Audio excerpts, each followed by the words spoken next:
Welcome to Revitalize and Replant with Mark Clifton, where we equip pastors to take their churches from declining to thriving by pointing them to a new future and a new hope. Join us weekly for encouragement and practical advice in your pastoring journey. Thank you, Dan Hurst. Hey, Mark Hallock. Hey, what's up, Mark and I are in his church basement here in Denver, Colorado. Hey, this is where it all started. It's where it all started. Probably where it's all going to end. It's probably the end here. Dan is not with us. Dan's not with us. He'll be with us. I mean, he's not dead. He's just not with us here. He's just not with us He's today. Working someplace else today. Yeah. So Kyle's running the machines, and you and I are here just having a great conversation. We are, bud. We got our Coke Zero. We do. Coke Zero, and we're ready to roll. We're ready to roll, Ready to baby. roll. We're going to talk to a lot of stuff today. Man, this is going to be so good. I love Chuck Lawless. 12 balancing acts in ministry you will face. Are you ready? This week, Pastor. This week. Pastor, I don't care if you pastor 5,000 people, which nobody listening to this podcast pastors more than 1,000, more than 100 people probably. But there's no mega pastors going, hey, let's check out and see what those guys are talking about. Right. But most of us, I don't care if you pastor 50 people, 75 people, 35 people, you're going to face these this week, right? Yes. You really are. And so we're going to talk about what they are, and then we're going to talk about how you can meet those challenges. Yes. So 12 balancing 12 acts. of them. 12 of them. Not 14. No. Not 10.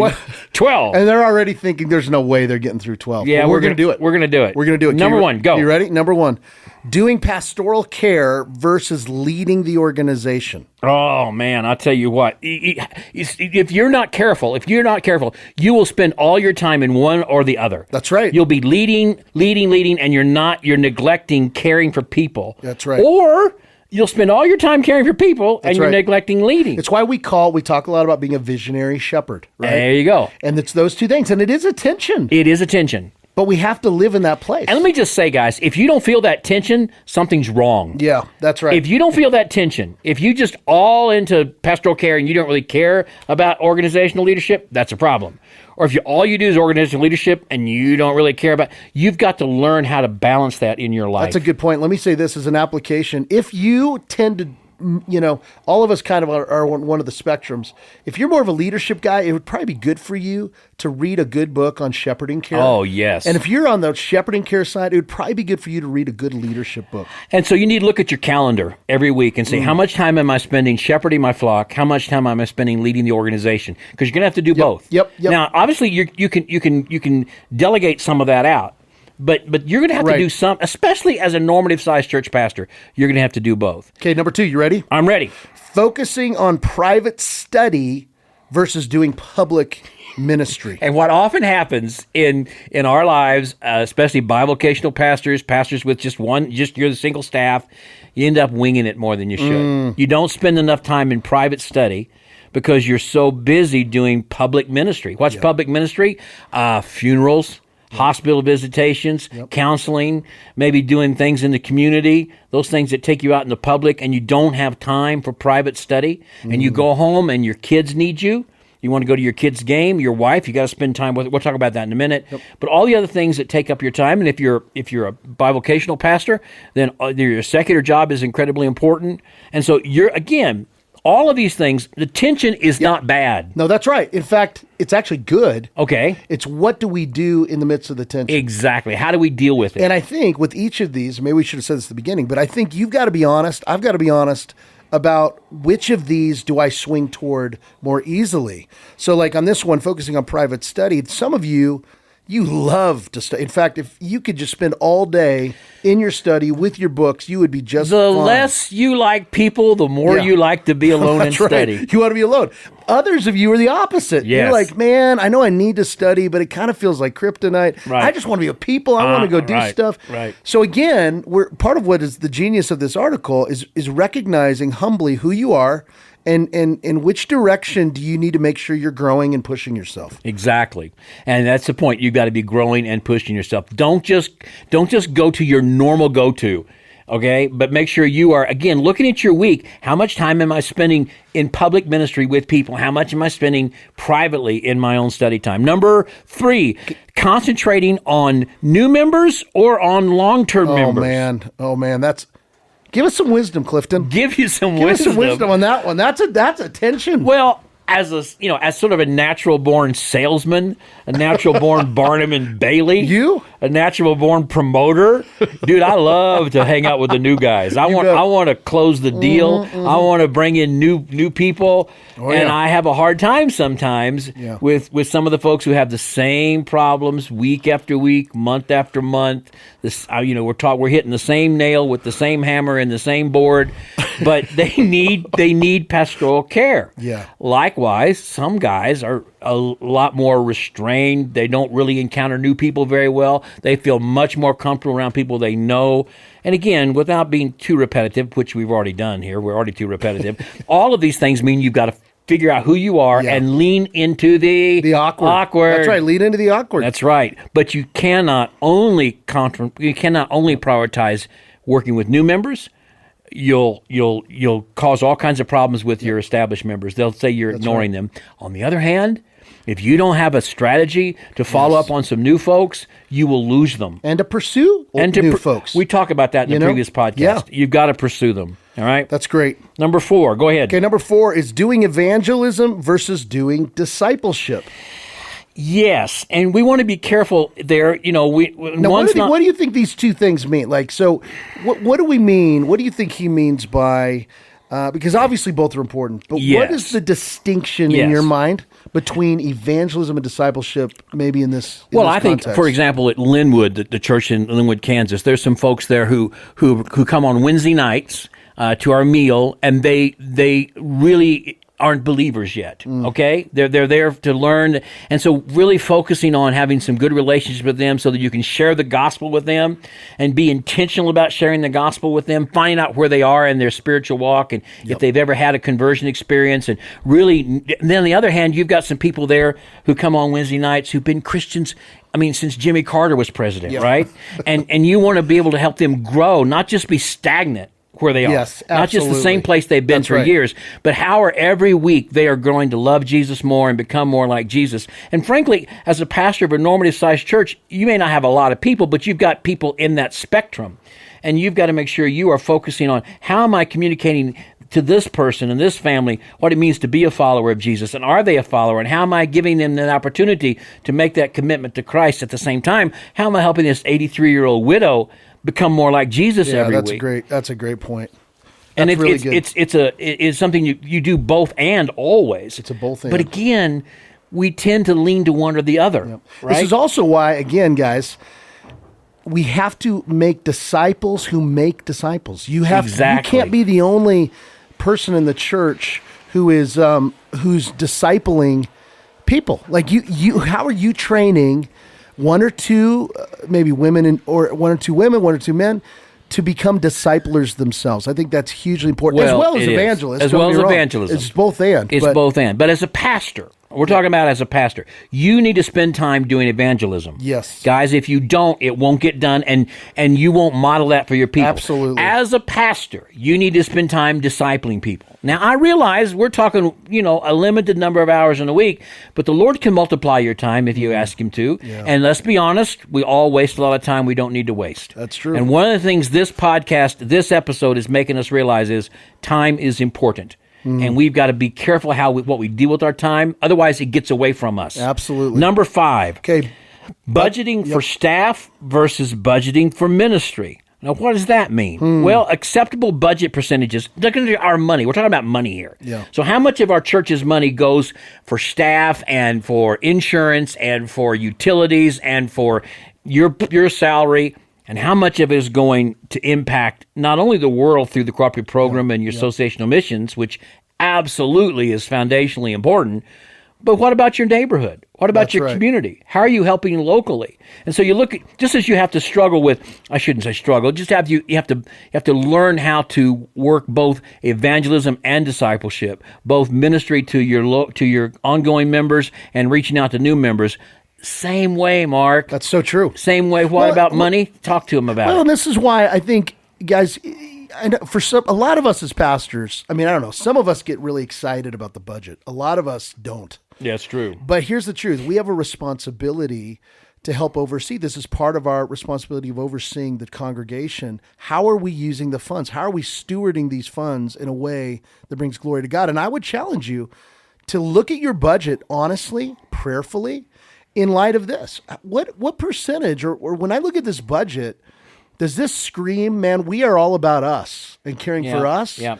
Or does this scream, yeah, we want to care for us, but we're really about reaching the lost. We're about missions. We're about church planning, replanning. What does that look like, and what adjustments? Now, again, I'm not saying you got to make a radical adjustments right away. In fact, you probably shouldn't.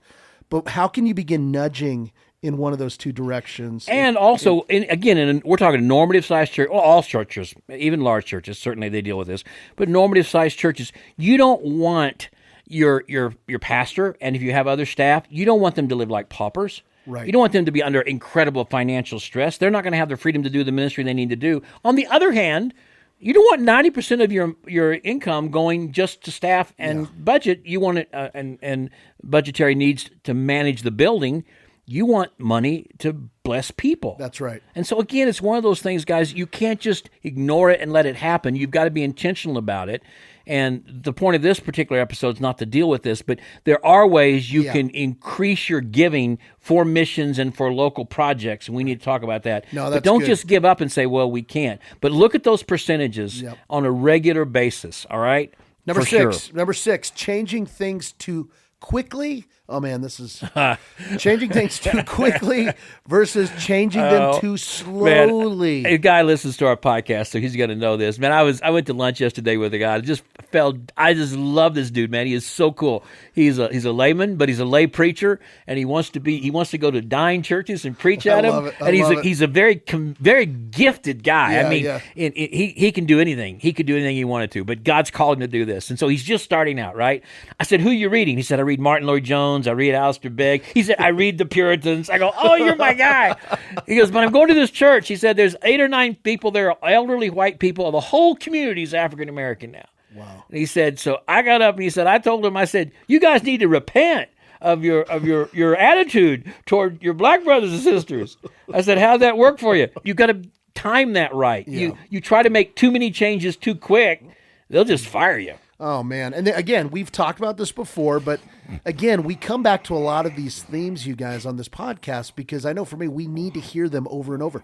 We talk about tactical patience. Yep. You've got to be patient, and you've got to be tactical in the changes you make.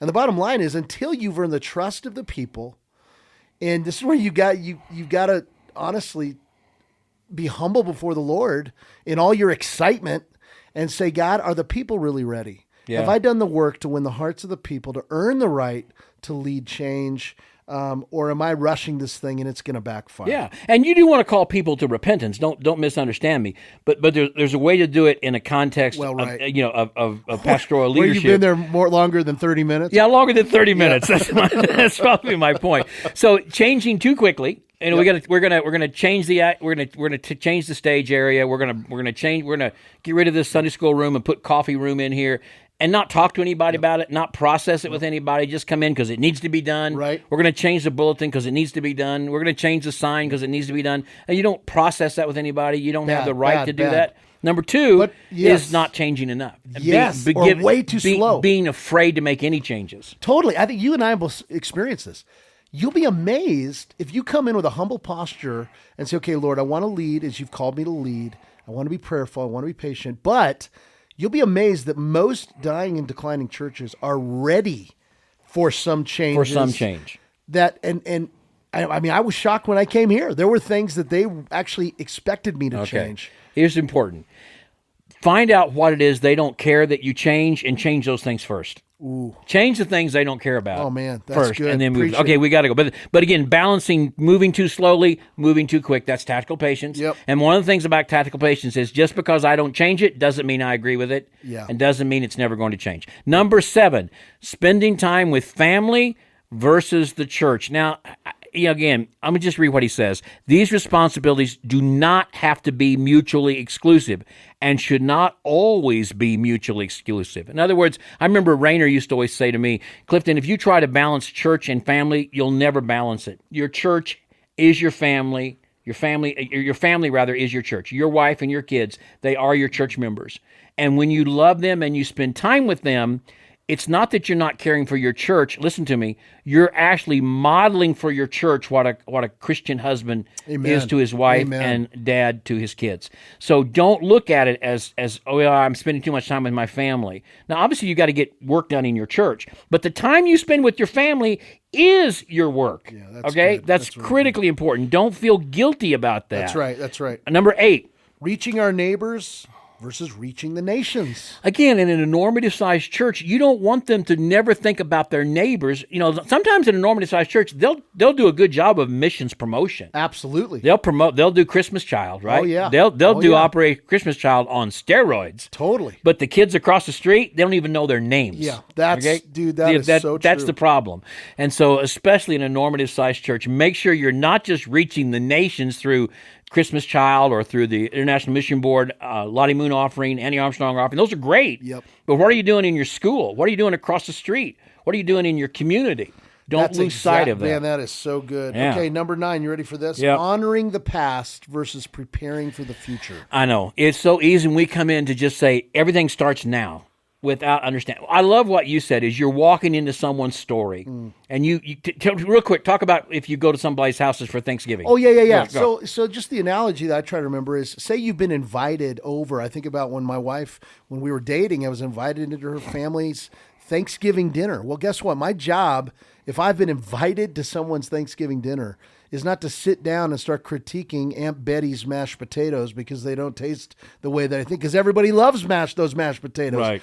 Or the stories, as I'm listening to the stories, you know, there's going to be things that are shared. Am I listening for what makes them laugh? Yeah. Are you trying to come in with a better story? Exactly. Or am I trying to up them with a better story? Yeah, so again, exactly. we've got to approach it as, man, we have been gifted by God to come into this story that we're entering into, and we want to be learners first. And that means honoring and hearing the past. But here's a good statement from our friend Chuck Lawless. Failing to plan for the future seldom works well. Yes. However, ignoring the past doesn't help us either. You've got to value what that church has been through in the past. You've got to listen to their stories. I sat down with a couple of guys the other day who their job in this large church, a mega church really, is to go help dying churches in their community. And they're saying, you know, what's the first thing we should do when we go in there? I said, the first thing you should do is say, tell me your story. Yeah. And just listen to their story and affirm their history, affirm their past, affirm that God has been at work with them for some time. Honor the past while you prepare for the future. Number 10, ministering to older folks while ministering to the young. We are inclined toward those who are most like us. So if I'm older, we are also inclined, I'm going to be with the older folks. If I'm younger, I tend to be with the younger folks, but we also, Hallock, are inclined to spend more time with those who are demanding our time. And often, it's the older folks who demand our time for a variety of reasons we could get into, even more so than the younger folks. For one thing, the younger folks are really busy, and they got their times filled up. Older folks, not so much. It's a great point. Younger people take more pursuit. That's exactly right. And that's where, and if you're not intentional about pursuing, it won't happen. That's right. Won't happen. You'll spend all your time with the older folks. Yep, that's right. So Exactly. it's both and, but you got to be intentional. But if you're a younger person, you don't like hanging out with old people, Yeah. you can't do that either. Yeah. All right. Number 11. We're about done here, guys. Number 11. Extending grace versus carrying out church discipline. Well, that's a whole podcast. I know, I was going to say, let's do that in 30 That's seconds. a whole podcast. In fact, we might do a podcast on that. In some cases, more gray cases, it's one of the toughest balancing acts there is. This is what Chuck Lawless says. We've talked about a lot of balancing acts in the last 20 minutes. But extending grace or carrying out church discipline, that's a tough one. Too much grace becomes libertarianism. Too much discipline becomes legalism. But let me just say this, and hear me loud and hear me clear. Turn it up for the deacon in the back row. You can only conduct church discipline in your congregation to the degree that you have the absolute understanding and support of the church to do it. You can't do it on your own. Absolutely not. You and a lot of young guys try to, because they read a book to. or two, they're fired up about it, and they wonder why the congregation doesn't respond well to it. You've got to have the cooperation, the understanding of the congregation as a whole for the church discipline. You have to teach and help them understand. And so you may have to teach for 2 or 3 years That's right. why we do church. Your church discipline is redemptive, restorative, and grace-filled. And you've got to help them understand that. And to the degree, this is the word I'm looking for, to the degree that you have the consensus of the church, you can conduct church discipline. If you don't, because, Mark, in the New Testament, church discipline was not something the elders or the pastors did.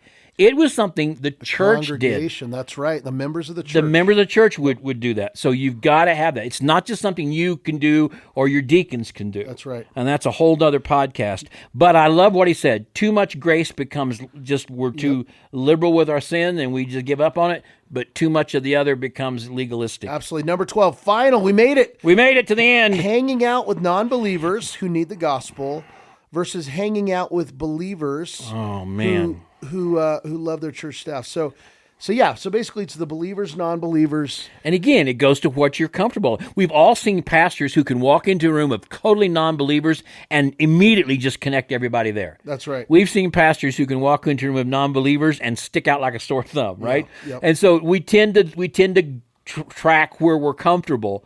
But as a pastor, particularly a normative-sized pastor where you don't have a large staff, you've got to be able to do both. You've got to be able to balance that act and spend time and be comfortable around non-believers. Now, if you are a bivocational pastor, if you work from home, that's a great thing because you have some freedom in your time, but it's not necessarily a great thing because you're not encountering lost people. One thing about being a bivocational pastor, if you're out in the secular workforce, you're around lost people. Yeah. So you're used to the way they talk. It doesn't really, you're not Totally. shocked Yeah, by right. it. That's right. Your world. Whereas if you're never in that world and then you go into that world, you can sort of, you hear what I'm trying to say. Finish it up for me. Bring it in for a landing here, Hallock. Well, listen, the bottom line is this. So we've looked at 12 of these. There's tensions, and that's the point. There are tensions in ministry, and we need to be self-aware of which way we can tend to drift. And we need to ask the Lord for wisdom. We also need other brothers, I would say. Other brothers, yes. who can help speak into this, into your life, so that we can honor the Lord, so that we can be faithful shepherds. And guys, just keep of the flock. keep a log. How much time am I spending with church members and non-church members? How much time am I spending in private study and public ministry? How much time am I spending with some of my older members and some of my young members? Make sure you're not, because you will get off track and not even know it. That's right. All right? So this is the whole point of this podcast, is realize that this kind of tension is healthy and natural, but you've got to manage it and you've got to balance it. And it's just part of the job Amen. that you're called That's to right. do. That's right. All right, guys. We'll see you next time. We'll see you next time. All right, here, don't change that dial, whatever that means. I don't know. Thanks for joining us today on Revitalize and Replant. This podcast is brought to you by the North American Mission Board, where we help dying or struggling churches regain health for the glory of God and the good of their communities. If you found this conversation helpful, don't forget to subscribe to the podcast on your favorite platform. To learn more about becoming a replanting pastor or to explore resources about revitalization for your own church, visit churchreplanters.com.